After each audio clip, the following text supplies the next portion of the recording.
एक लेडी थी जिसके पास कोई ज्यादा पैसे नहीं थे, हस्बैंड की डेथ हो गई थी, पेंशन के पैसों से जीवन बिता रही थी। तब एक घटना घटी। उसके घर के बाहर एक लड़का आया, दरवाजा खटखटाया। वो देखती है, वो 14-15 साल का एक लड़का जो सेल्समैन था और अपनी प्रोडक्ट्स बेचने के लिए आया था। ये लेडी के पास उतने पैसे नहीं थे, तो उसने कह दिया कि देख बेटा, मेरे पास इतने पैसे नहीं है, मैं तुझे गलत उम्मीद नहीं दूंगी, मैं तेरी चीज वस्तुएं खरीद नहीं पाऊंगी, पर 2 मिनट तू मेरे घर में आ।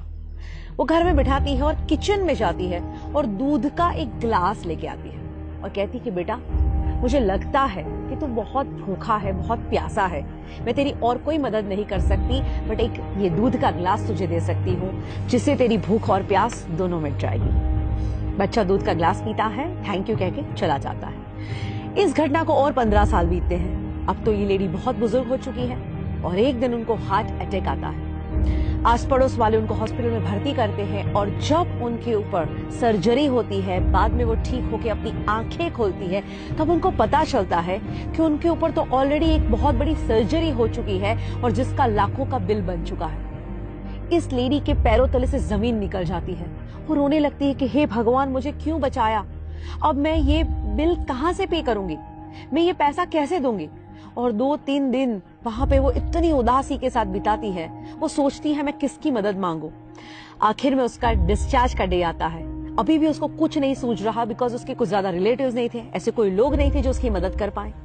वो भारी भारी कदमों से चलते हुए रिसेप्शन के काउंटर पे पहुंचती है, सोचती है मैं उनसे क्या बात करूंगी। वो कहती है मेरा बिल दिखाइए। वो बिल देते हैं एंड अप्रोक्सीमेटली 5 लाख रुपए का उसका बिल आया है। वो बिल देखती है, पर उनको ताज्जुब होता है क्योंकि उस बिल के नीचे लिखा था ऑलरेडी पेड एंड उसके नीचे लिखा था thank you for the glass of milk. यानी वो लड़का जिसको उन्होंने एक दूध का ग्लास दिया, दोस्तों आज वो बड़ा होके एक डॉक्टर बन चुका है और उसी की हॉस्पिटल में ये लेडी आती है और वो देखता है कि ओ माय गॉड, ये तो वही लेडी जब मैं कुछ नहीं था और उन्होंने मुझे दूध का ग्लास दिया था। आज ये ऋण चुकाने का मौका मिला है, क्यों ना मैं अपना ऋण चुकाऊं, क्यों ना इनका बिल मैं ही भर दूं। इसीलिए तो कहते हैं कि जब आप अच्छे काम करते हैं, दुनिया गोल है, जो अच्छे काम भेजे हैं सब लौट के वापस आते ही हैं। बट अच्छी बात क्या है कि कुदरत इतनी मेहरबान है हम पे कि जब हम कुछ छोड़ते हैं उससे कई गुना बढ़ के ये लाइफ में वापस आती है। हम हमेशा पूरी जिंदगी लगे रहते हैं दुनिया को इम्प्रेस करने में, बट अगर सही में इम्प्रेस करना है ना तो उस ऊपर वाले को कीजिए। आपका इंटेंशन कितना भी सही क्यों ना हो, ये दुनिया सिर्फ आपका प्रेजेंटेशन देखती है एंड आपका ये प्रेजेंटेशन कितना भी अच्छा क्यों ना हो, ये ऊपर वाला तो सिर्फ आपका इंटेंशन ही देखता है। तो ये सद्भावना की शुरुआत आज से ही की जाए।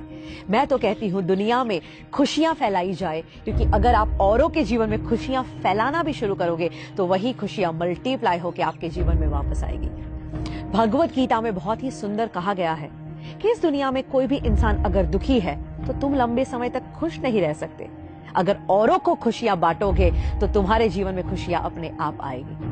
और मैं तो कहती हूँ आज के इस दुनिया में किसी के चेहरे पे स्माइल ले आना वो भी एक बहुत बड़ा आध्यात्मिक काम है।